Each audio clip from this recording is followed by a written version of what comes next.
morning and welcome to the Made for More podcast. I'm so excited to have a guest with me today. Welcome, Trevor. Thank you for joining me on the show. Thank you, Ali. Excited to be here. Me too. So before we get too far into it, where I normally like to start is where have you come from and where are you going? So give me a little bit of your background. I know you sent a little bit of it to me, but tell me more about where you've come from.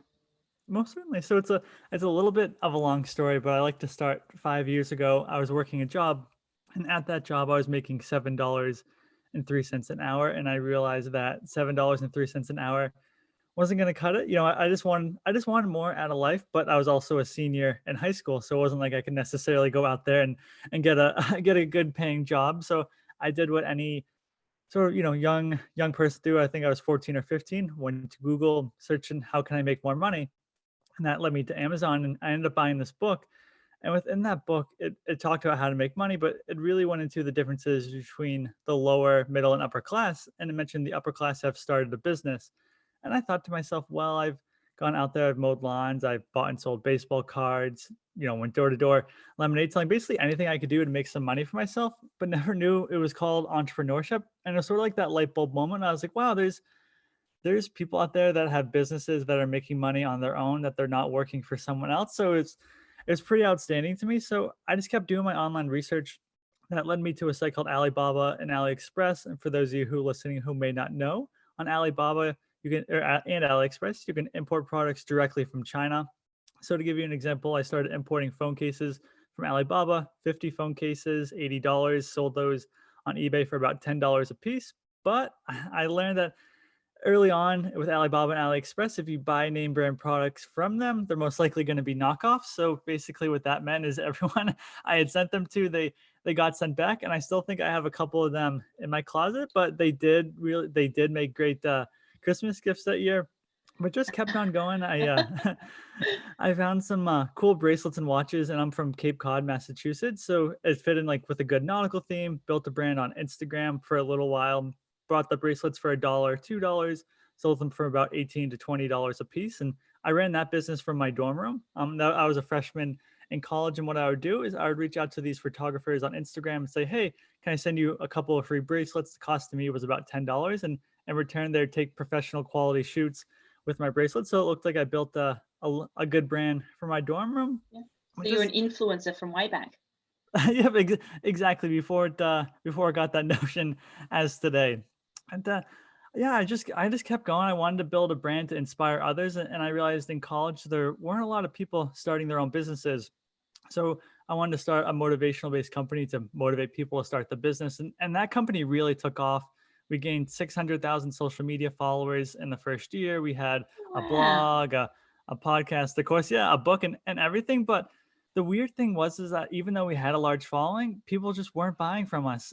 It was like people would love motivational content where you could go on there. And I'm sure you've seen them on Instagram. There's a motivational quote and people will share, comment on it all day long. But when it comes to buying our morning routine course or buying our course on how to start a podcast, it was sort of like crickets. So after about 2 years, I just decided to take a step on the sidelines and just use the skills I learned and started freelancing.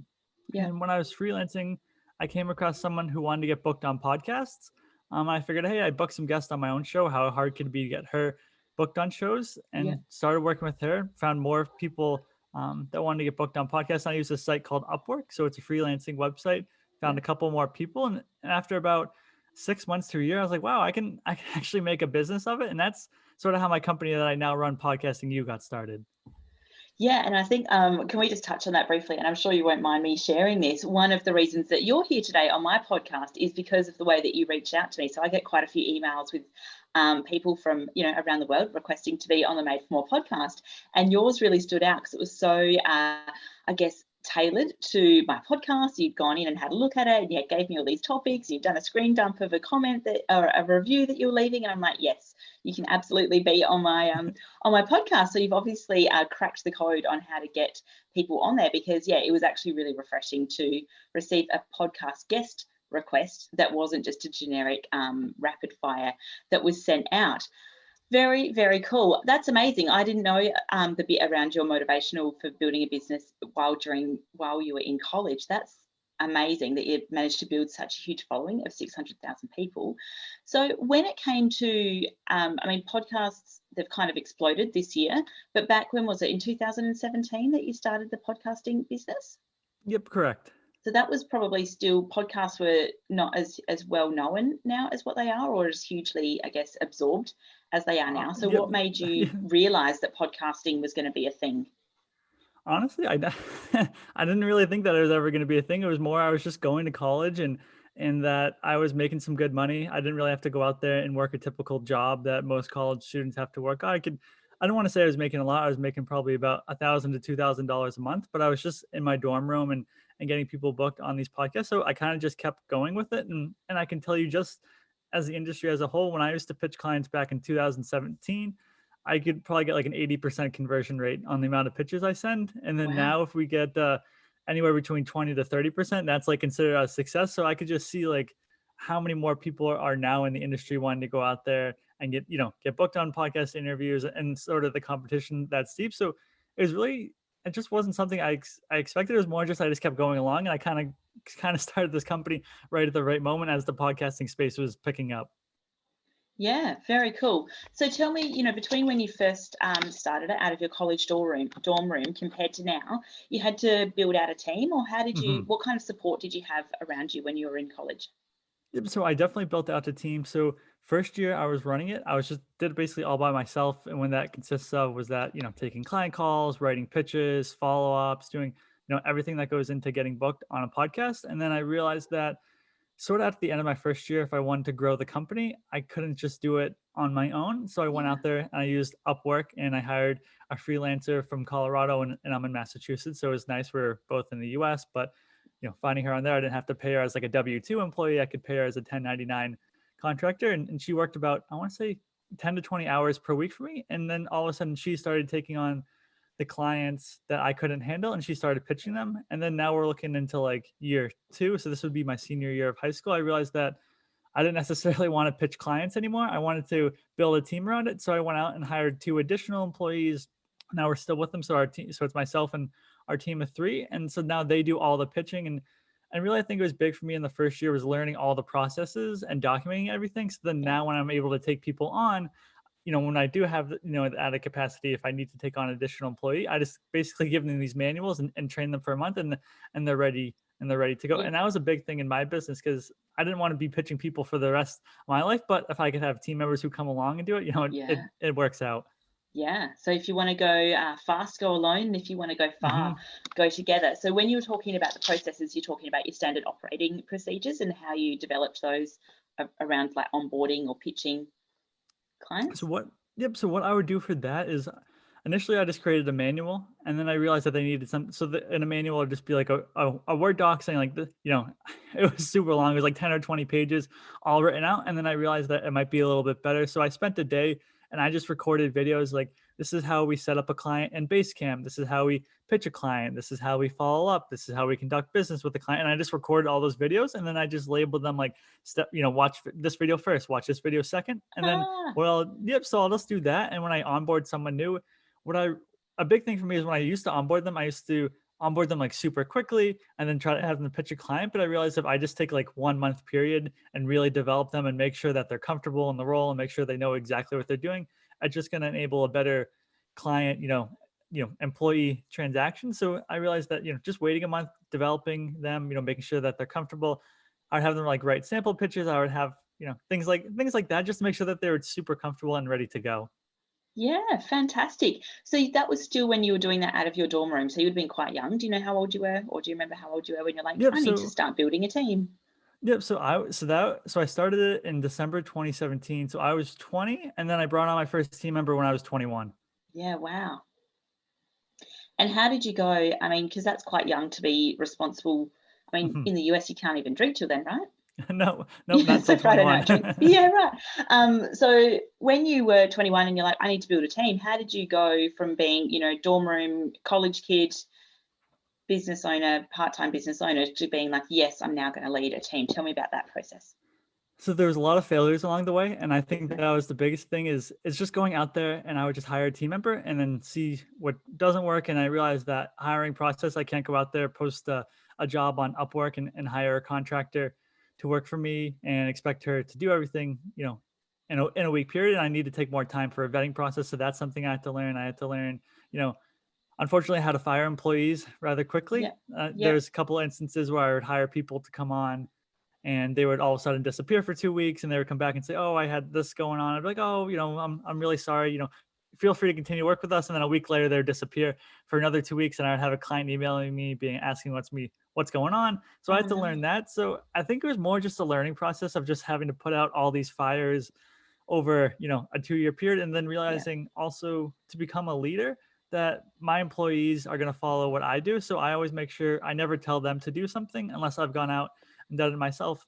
And as you mentioned, like earlier in the interview, the podcast pitch that I had sent you, that was probably a better part of 6 months to a year of me going in and tweaking it and seeing what responded from podcast hosts. And then once I sort of figured that out, that's like sort of the same, I don't want to say exact script, but that's what I would give my employees to now go out there when we're pitching our clients. So that developed over a year. And I wouldn't just make my employees do that unless I had done it. So I think it's them seeing me as a leader and understanding that it's worked. I've tested it. I'm not just telling you to do something that I don't think is going to actually work.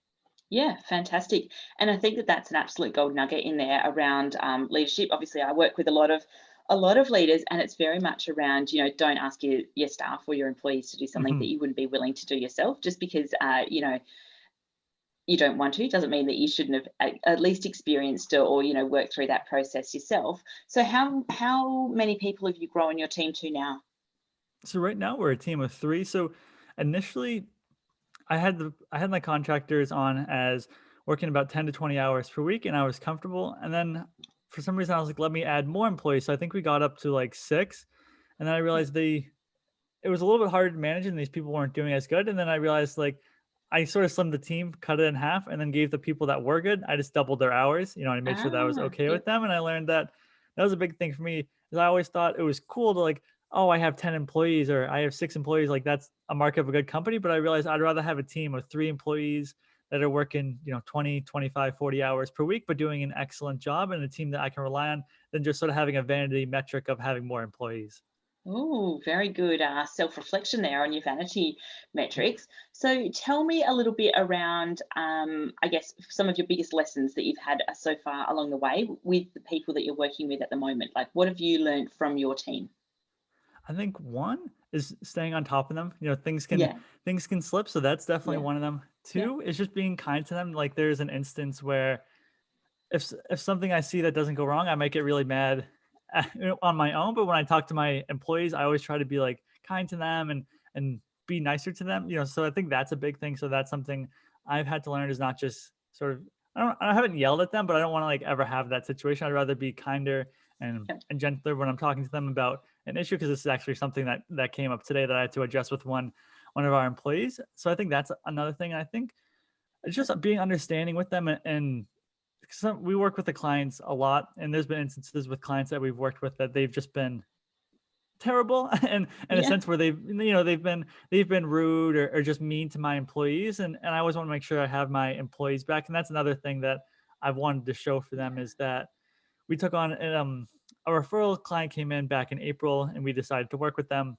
They seemed like a good fit, talked to them on the phone, everything was going good. And then when we started to get down to the nitty gritty, it's like, oh, can you change my pitch? Can you change my one sheet? Can you change this? And even when we have all of our clients approve of the shows before we pitch them, and she would approve of them, and then we would get her booked on shows. And then she'd say, actually, I don't want to be on that. Can you email the host canceling my interview? And you could just see like the stress in my employee when I would have a weekly call with them. And all of a sudden I didn't know what to do. So I was talking to my coach that I have. I ended up refunding her the full package cost. And that hurt a lot, because I actually prototyped a website for her that I built, which cost me money, and I ended up probably losing quite a bit on the deal. But I could just see like the relief in my employee's face once I gave that client the money back, and I told her, you're no longer managing her. We no longer have to worry about her. And again, I think it's just sticking up for my employees in those sort of situations. Yeah, yeah. That's so good, that we need to be able to, as leaders, really make sure that we've got our staff back, because that is, one of the foundations of building trust and helping with that high performance. And you mentioned that you've got a coach. So how did you go from, what kind of people did you surround yourself with outside of your employees to help you grow your business? Who have you lent on? Did you have a mentor? I mean, you said you had a coach. What else? Who else did you surround yourself with? So really, it was just a couple of things. So listen to podcasts, and it was just reading books, and then honestly, it was just having the coach. Those are just like the three biggest things. And then talking to my clients. I actually rely on my clients a lot, which is interesting. So if I have a question, like I'll reach out to a client, how did you grow your business this way? How did you do it that way? And I'll also rely on my clients, and I'll ask them like business advice. Sometimes like I work with a client and he teaches people how to rapidly scale their business.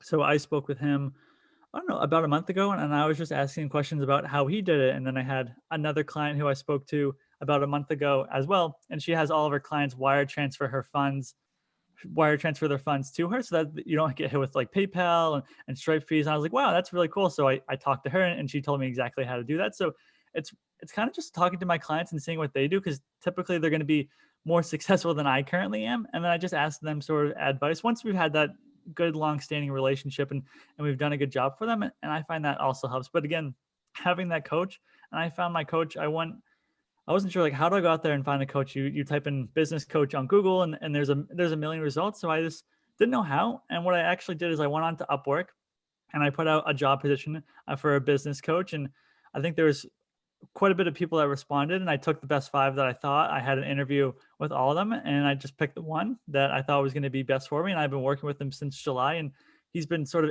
instrumental in the growth of my business. And I found that more than anything, he holds me accountable. And I think that that's a big thing for anyone looking to grow their business, because there's things I used to do in my business.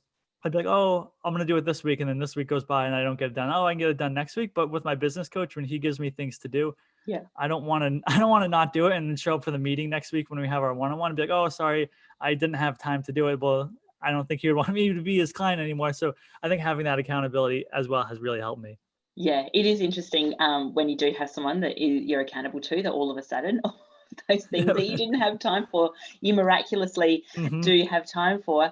What I was going to ask you is when it comes to like the podcasting you, what are your plans? You know, you're talking about being in a growth stage at the moment. What's your, the big vision for podcasting you? Where do you see the next 12 months going? So one is, I think the big thing that we're focusing on 2021 is doing more marketing for the company.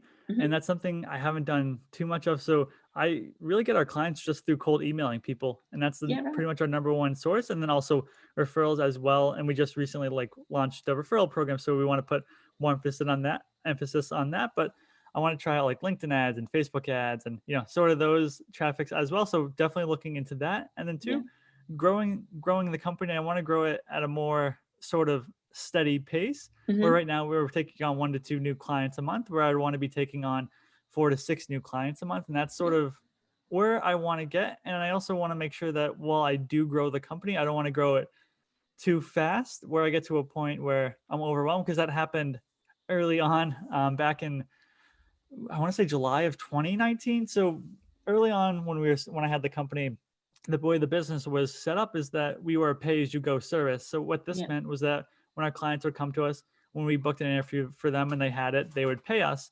And what I learned is that it's a good business model. And initially when I started it, I think I took on like 15 clients in a week and it was just super busy. But what I learned is that when we did the pay-as-you-go model, people wouldn't necessarily stick around forever and they were a little bit more flaky. So back in March of 2019 or 2020 now, March of 2020, I changed our prices to a more of a high ticket service. And I realized it's harder to get clients, but the clients that do come in, they're easier to work with, and I have to get less clients. So if a client comes in and they're paying us, a 5K, which is one of our offers that we have, it's a lot easier than booking someone on 50 podcasts for $100. It's so that's another thing, is just focusing on getting a little bit more clients in the new year. Yeah.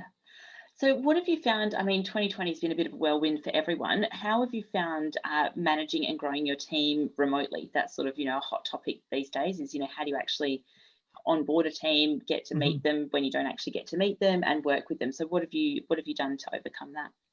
I think one, again, is having the training materials set up and, holding them, accountable with their first month of training. But I also find that once a week I meet with my team on Zoom, and I find that that's just perfect. Everyone gets to know each other. Everyone gets to see each other. And I think also my company has always been fully remote, so everyone is around the country.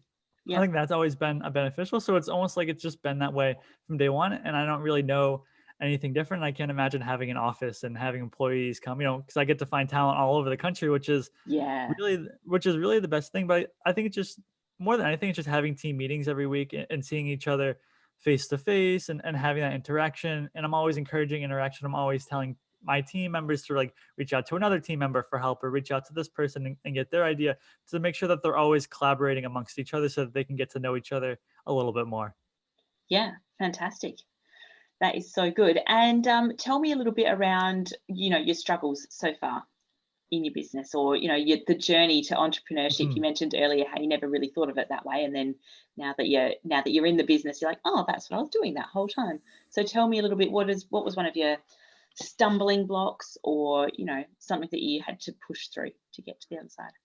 I think one probably has to be centered around money. And the thing I talk about that is being in college and you see these other entrepreneurs that are out there and they start these successful businesses and they're making thousands of dollars and millions of dollars. And I think to myself, well, I'm a 20-year-old college student. Why is someone going to want to pay me a lot of money for my service? And then even at a time when I changed my high ticket offer to 3,000 to 5,000 back in March, and I knew that probably wasn't a service that I could afford myself. So it was getting over that mindset that yes, I do have the value in this service, and this is something that clients are going to be willing to pay for, and I can't let my money mindset dictate what the people that I'm talking to. And yes, there's people that I hop on client calls with, and I'll tell them the price, and they'll just be like, "That's too much." But for just as many people there are like that, there's people that hop on and say, you charge 5,000. That's fine with me. Let's set up and get ready to go. So there's that other side of the coin. So that was just a big thing for me, was getting through that money mindset and realizing that there are people that are very successful and they'd be more than willing to pay me this amount of money to take this off their plate so that they don't have to go out and do this themselves. So that was really a big thing for me. And I think the more I talked on the phone and the more I mentioned these prices, the more I became comfortable with it. And then as I started to take on more clients at these higher prices, it again gave me that confidence that yes, there's always going to be more people that are willing to pay. And I can't let this one client that says I charge too much deter me from charging this higher price that I know I'm worth of.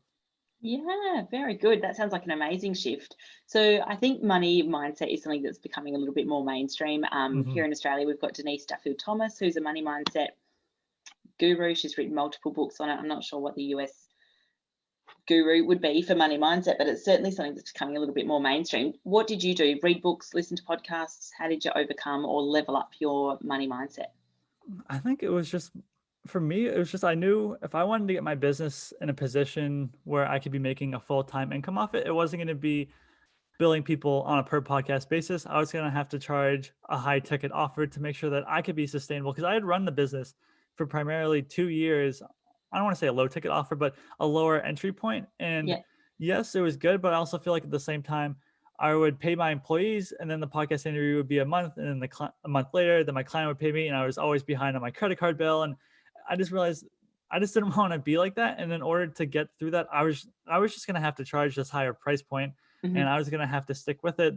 And I could tell you the first time I changed to this higher price point, I think I had 15 sales calls in that month, and I got no clients, and all of them, and it didn't work. So that was in March. But then once April came around, and I kept just going at it and kept trusting in the process, then I think I picked up 3 or 4 new clients in the month of April at that higher price point. And then that's when things started to take off and started to click. So I think for me, it was more just to realize that it was almost like a necessity, that I didn't really have an option to charge a lower price point, because my business was never going to take off and I would always just be scraping by. And I knew I just didn't want to do that forever. And it was almost like I had to force myself to become uncomfortable to get to that next level. Yeah, and I think that that's the gold piece there, is when we want to go to that next level, we have to go through that uncomfortable piece to be able to push through those barriers. So tell me a little bit around now what Podcasting You offers clients. Like what do you do with them? Who comes to you?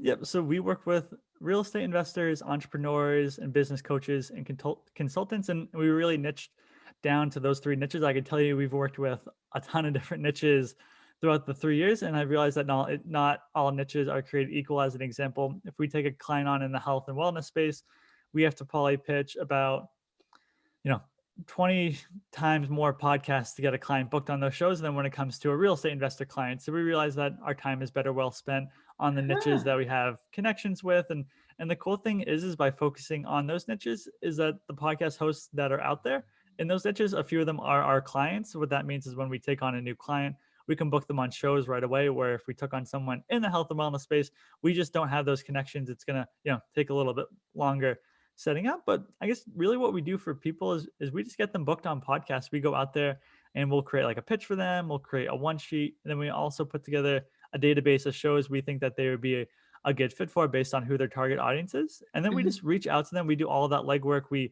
As you've seen, we customize all the pitches that we send out to the podcast host. And sometimes it's hard to explain to someone that, because they think it's simple, but it really takes our team about 10 to 15 minutes per podcast pitch that we send out to a podcast host, because we do listen to the show. We do want to make it customized. As you mentioned, we leave a review of the podcast. And then what we do for our clients is we'll send them a prep sheet prior to their interview that goes over the host bio, the host or the show itself, and then any questions the host sent over prior, make sure that the client's, well prepped for the interview. And then we'll follow up with the host, find out when the interview is going to go live, and then let the client know. And then once it is live, send that information. So we run a full scale service where we do everything outside of showing up and doing the interviews themselves. Yeah, that sounds fantastic, because it does take, I know you just said that your team takes that 10 to 15 minutes, which doesn't sound like a lot of time, but when you're doing it to 100 different podcasts and you're researching and customizing, it can really add up. So that sounds incredible. Someone organizes everything and then you just rock up on the day and do the podcast. Very, very cool. So before we hit record, you mentioned that your website is having a bit of a reset. Yep, correct. Where can people go to find out some more information about you and Podcasting You? Yeah, most certainly. So they can go to podcastingyou.com. And then if they go to podcastingyou.com/book, so we have a free offering where we teach people the 10 ways to wow any podcast audience. And that should be live. We're switching over our email software from MailChimp over to ConvertKit. So we're just updating it. So I'm assuming once our interview today goes live, you should be able to go to podcastingyou.com/book and be able to get that free book. And if they want to find out more about me, they can go to my Instagram, Trevor Oldham, and then also LinkedIn, Trevor Oldham. I also just launched a personal finance blog. It's more of a hobby, but I like talking about the money mindset and overcoming that and building a side hustle. So if they wanted to check that out, that's buildingwealthmadesimple.com. Building Wealth, I'll just quickly write that down. And tell me while I'm writing this down, what would be your top 5 podcasts that you're listening to at the moment? I think one is going to be Mike Dillard show, or Mike Dillard. So I used to be called Self-Made Man. So definitely Mike Dillard. Then I enjoy listening to the Dave Ramsey show. And then also it's more like a trio as I listen to the Bigger Pockets. So you have like the Bigger Pockets Real Estate Podcast. You have the Bigger Pockets Money Podcast and the Bigger Pockets Business Podcast. And they're all by the same company, different hosts, but Bigger Pockets Real Estate, so they talk about how to have success in real estate. The business show talk about like more entrepreneurship, and then their money show, they bring on like personal finance bloggers, people who paid off a ton in student debt or people who retired at an early age. So I find between those 5, I get a good mix of entrepreneurship and then also money and money management, money mindset as well. Fantastic. I'll put all of those details into the show notes as well. Thank you so much for your time today, Trevor. It's been awesome hearing about Podcasting You and how you've, managed to grow your business and build your business from a dorm room and, build a team at such a young age. I think that is just so admirable, and keep on leading them and being kind and showing them the way. It's been fantastic. Perfect. Thanks, Allie. All right. Thank you.